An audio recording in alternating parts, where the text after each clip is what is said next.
A Associação Brasileira de Lojistas de Shopping informou hoje que as vendas de Natal aumentaram 9,5% na comparação com o ano passado. Cerca de 400 empresas de varejo de todo o Brasil entraram na avaliação, que abrangeu o período de 1º a 20 de dezembro. Para o presidente da entidade, Nabil Sayum, o desempenho foi muito positivo. Em coletiva de imprensa, ele explicou que os dados preliminares indicam que o setor deve fechar o ano com um crescimento de 7,5% ante 2018. Calcula-se ainda um faturamento de 168,2 bilhões de reais.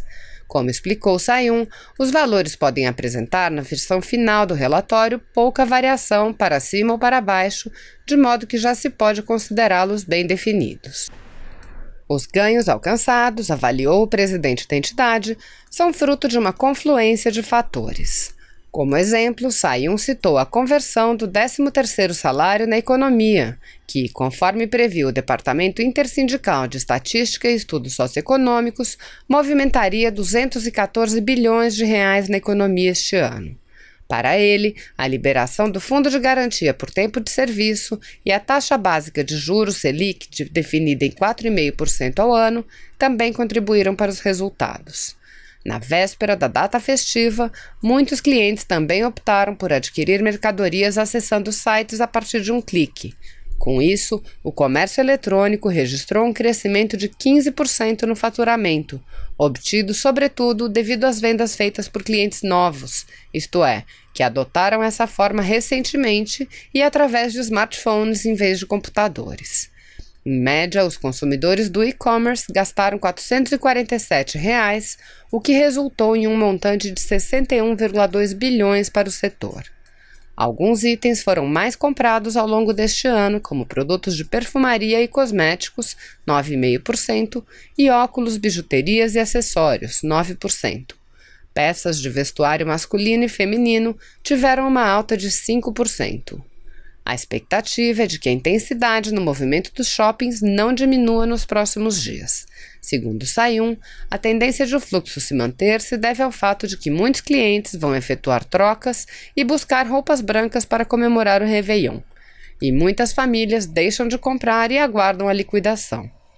O presidente da Allshop também antecipou previsões sobre o cenário de 2020. Ele disse aos jornalistas que, nos próximos anos, 31 novos shoppings deverão ser abertos, sendo 20 em capitais e 11 no interior dos estados. Existe uma tendência muito forte de interiorização dos empreendimentos, observou, complementando que as 12 unidades inauguradas este ano geraram 9.000 empregos. As informações são da Agência Brasil. O presidente Jair Bolsonaro sanciona com vetos o projeto de lei conhecido como pacote anticrime. Foram 25 artigos vetados para, segundo o presidente Jair Bolsonaro, garantir mais efetividade ao sistema penal brasileiro. O texto final combina trechos das propostas elaboradas por uma comissão de juristas, encabeçada pelo ministro Alexandre de Moraes, do Supremo Tribunal Federal, e parte do chamado pacote anticrime, apresentado pelo ministro da Justiça, Sérgio Moro. As matérias foram analisadas e debatidas por um grupo de trabalho na Câmara dos Deputados, formado por 50 especialistas. Entre os artigos vetados está o aumento da punição para crimes contra a honra cometidos na internet. O texto analisado pelo presidente permitia que a pena fosse aplicada até o triplo. Outro ponto vetado é o que previa a coleta obrigatória de material genético apenas nos casos de crimes dolosos praticados contra a vida, a liberdade sexual e em crimes sexuais contra vulneráveis. Segue valendo a proposta para todos os crimes hediondos. Foi vetado também o aumento da pena em crimes de homicídio, quando o criminoso usa arma de fogo de uso restrito ou proibido. De acordo com a justificativa do veto, o texto poderia causar insegurança jurídica a policiais e outros agentes de segurança. E por meio do veto foi garantida a participação em celebração de acordos de entes públicos lesados no caso de processos de improbidade administrativa. O texto principal sobre o chamado juiz de garantia foi mantido. O magistrado responsável pelo processo criminal não poderá ser o mesmo a determinar a sentença do caso. Em nota, o ministro Sérgio Moro disse que o Ministério se posicionou pelo veto ao juiz de garantias, mas destaca que o presidente acolheu outras sugestões feitas pela pasta e que o texto sancionado contém avanços para a legislação anticrime no país. Os vetos foram justificados em mensagem encaminhada ao Senado Federal. As razões também foram publicadas no Diário Oficial da União.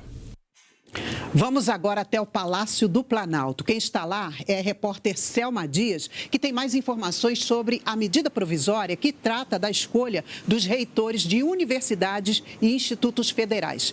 Bom dia, Selma.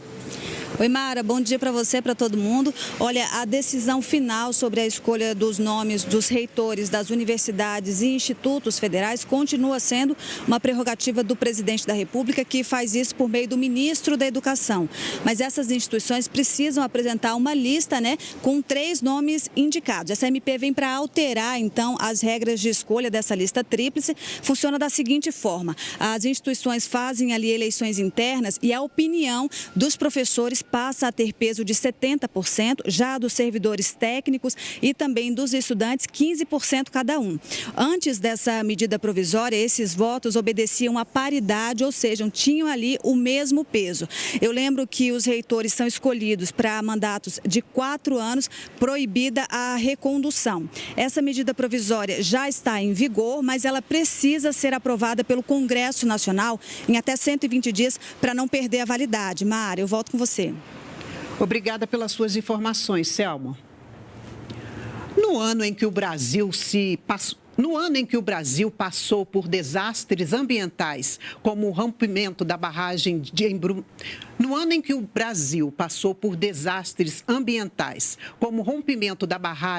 Brumadinho, as queimadas na Amazônia e o derramamento de óleo no litoral, operações como a Verde Brasil e a Amazônia Azul se destacaram na busca de soluções. Confira agora as iniciativas das Forças Armadas em 2019.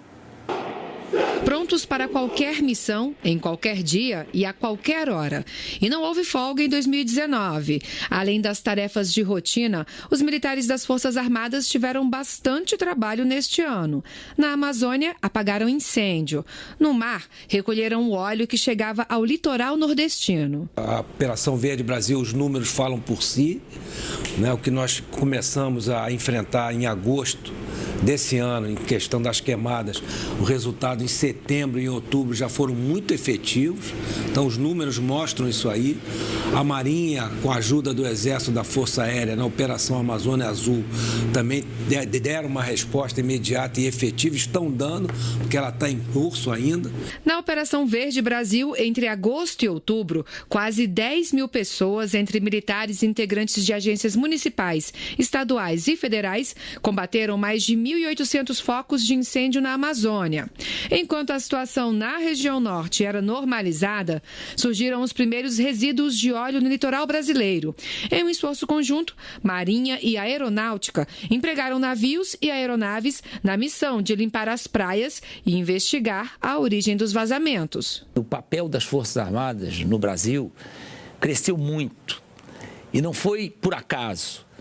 E também não foi porque as Forças Armadas ficassem escolhendo o que ia fazer. As Forças Armadas, elas sempre partiram do princípio, isso foi até copiado num filme que ficou famoso, Missão Dada é Missão Cumprida. Isso sempre foi um postulado para nós. E nós fomos recebendo missões completamente fora das missões constitucionais que estão previstas no artigo 142. Agora mesmo nós tivemos 2 exemplos típicos: combater incêndio florestal na Amazônia. Foi criada uma operação para cuidar disso. E o derramamento de óleo lá completamente inesperado, que nos trouxe sérios problemas, que também a nossa Marinha foi chamada a trabalhar junto com a Força Aérea, junto com o Exército, mas principalmente a Marinha foi chamada a trabalhar muito para evitar que aquilo tivesse consequências muito mais graves. Em 2019, as Forças Armadas também receberam novos equipamentos. No estaleiro, o submarino Humaitá, o segundo dos 4 previstos para serem entregues no Programa de Desenvolvimento de Submarinos, entrou na fase final de montagem. Já ao Exército foram entregues 60 unidades do Guarani, o blindado para operações militares de defesa, ataque e patrulhamento. Para a Aeronáutica foi entregue o primeiro dos 36 caças Gripen, que vão ser usados na defesa do território nacional. A Força Aérea recebeu ainda o primeiro KC-390, o maior avião militar desenvolvido e fabricado no Hemisfério Sul e que pode ser usado em emergências médicas, no reabastecimento de aeronaves durante o voo e em combate a incêndios, por exemplo. Ao todo, o país contará com 28 KC-390 até 2024. Essa aeronave ela vai poder contribuir de uma forma de fazer uma mobilização, não só da Força Aérea, como de todas as Forças Armadas, no território brasileiro de uma forma muito mais rápida, porque ela tem uma velocidade muito boa e uma capacidade de carga muito boa. Na Antártida, o programa de reconstrução da Estação Comandante Ferraz foi concluído. A nova Casa do Brasil no continente gelado deve ser inaugurada em janeiro. 2019 também foi um ano de muitas missões para as Forças Armadas. Distribuição de água no semiárido, acolhimento de imigrantes venezuelanos, apoio logístico para transplantes de órgãos humanos. Esporte que vai de crianças carentes a atletas de alto rendimento. Todos esses projetos têm em comum as Forças Armadas. Ele tem um papel social muito importante, pela capilaridade que as Forças Armadas têm, nesse aspecto, particularmente o Exército. Então, os programas sociais implantados pelas Forças Armadas, ele tem uma abrangência no território nacional como um todo. 705 militares participam da Operação Acolhida em Roraima.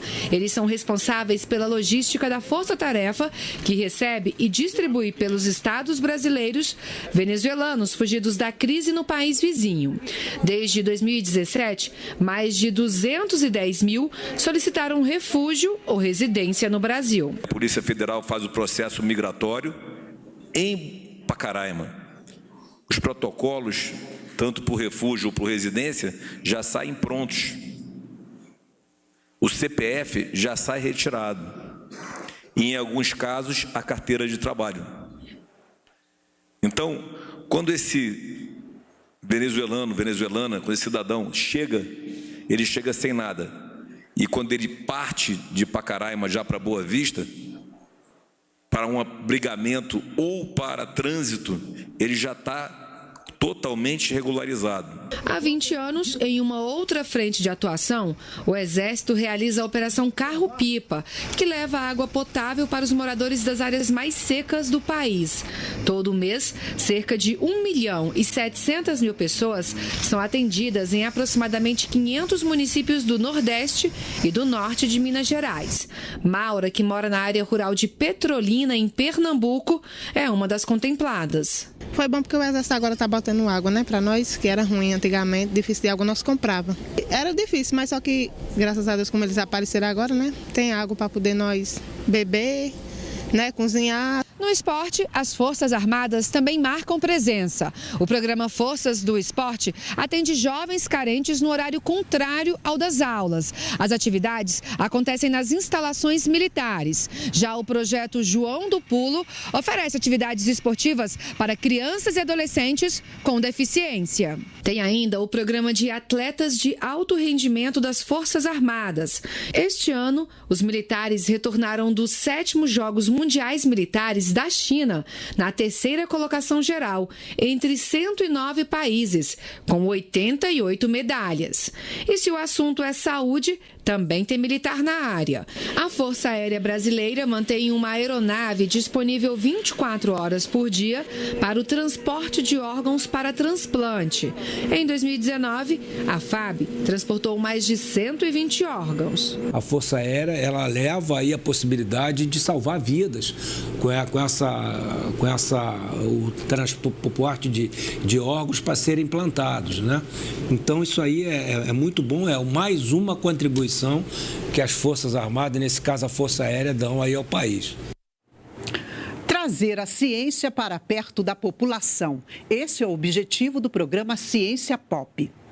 Dos laboratórios para as ruas, e os cientistas não usam jaleco. São esses pequenos aqui. Para popularizar o conhecimento científico, o Ministério da Ciência, Tecnologia, Inovações e Comunicações trouxe para a rodoviária interestadual de Brasília o programa Pop Ciência. Essa população que está passando por aqui, ela é usuária, ela está com essa tecnologia no seu dia a dia, só que por vezes ela não conhece. Aqui com esses brinquedos lúdicos, a criançada aprende a descobrir e gostar de ciência com diversão. Um dos itens que tem agradado a criançada são esses óculos. Com eles, elas conseguem ver projeções em 3 dimensões. Eu gostei por causa que a gente parece que a gente está dentro, lá perto do parque. Servidores do Ministério distribuíram livros infantis e infantos juvenis e jogos interativos, dobraduras para montagem e cartilhas produzidas pelo Ministério e entidades vinculadas como o Instituto Mamirauá e a Agência Espacial Brasileira. Tudo para mostrar que, além de consumidores de ciência, somos os únicos que podemos transformá-la em tecnologia. Se você apoia Jair Bolsonaro, curta este vídeo. Manifeste a sua opinião e compartilhe para que a vontade do povo brasileiro seja conhecida. Inscreva-se no canal para ter acesso gratuito ao nosso conteúdo. Uma produção Folha Política.